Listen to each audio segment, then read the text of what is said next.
I have stage fright. I've always had stage fright, and not just a little bit. It's a big bit.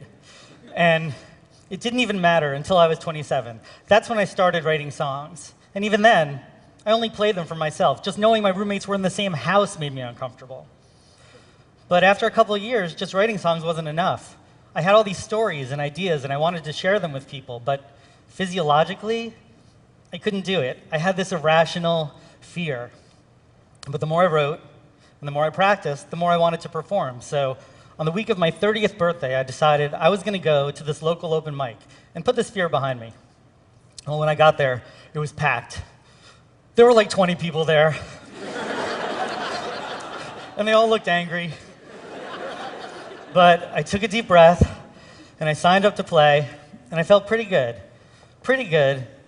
until about 10 minutes before my turn, when my whole body rebelled and this wave of anxiety just washed over me. Now, when you experience fear, your sympathetic nervous system kicks in, so you have a rush of adrenaline. Your heart rate increases, your breathing gets faster. Next, your non-essential systems start to shut down, like digestion.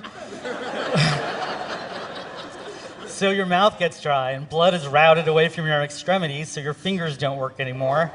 Your pupils dilate, your muscles contract, your spidey sense tingles. Basically, your whole body is trigger happy.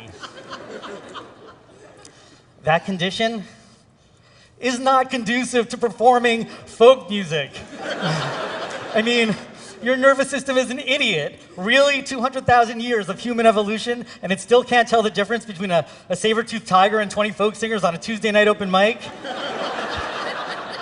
I have never been more terrified until now.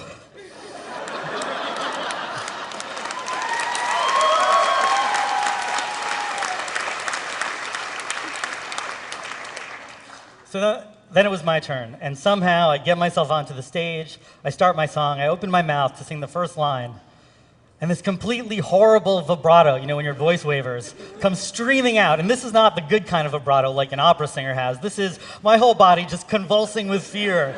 I mean, it's a nightmare. I'm embarrassed. The audience is clearly uncomfortable. They're focused on my discomfort. It was so bad. But that was my first real experience as a solo singer-songwriter. And something good did happen. I had the tiniest little glimpse of that audience connection that I was hoping for. And I wanted more, but I knew I had to get past this nervousness. That night I promised myself I would go back every week until I wasn't nervous anymore. And I did. I went back every single week. And sure enough, week after week, it didn't get any better. The same thing happened every week. I couldn't shake it. And that's when I had an epiphany. And I remember it really well because I don't have a lot of epiphanies. All I had to do was write a song that exploits my nervousness, that only seems authentic when I have stage fright. And the more nervous I was, the better the song would be. Easy. So I started writing a song about having stage fright. First, fessing up to the problem, the physical manifestations, how I would feel, how the listener might feel, and then accounting for things like my shaky voice, and I knew I would be singing about a half octave higher than normal because I was nervous. By having a song that explained what was happening to me while it was happening, that gave the audience permission to think about it. They didn't have to feel bad for me because I was nervous. They could experience that with me, and we were all one big, happy, nervous, uncomfortable family. By thinking about my audience, by embracing and exploiting my problem, I was able to take something that was blocking my progress and turn it into something that was essential for my success. And having the stage fright song let me get past that biggest issue right in the beginning of a performance. And then I could move on and play the rest of my songs with just a little bit more ease.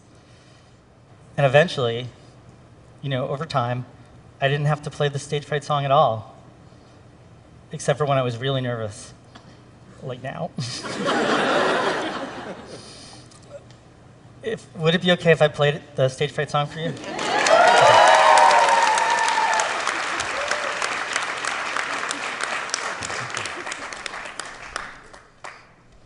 Can I have a sip of water?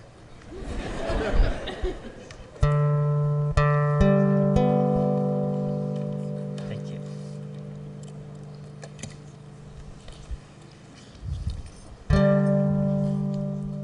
I'm not joking, you know. this stage fright is real.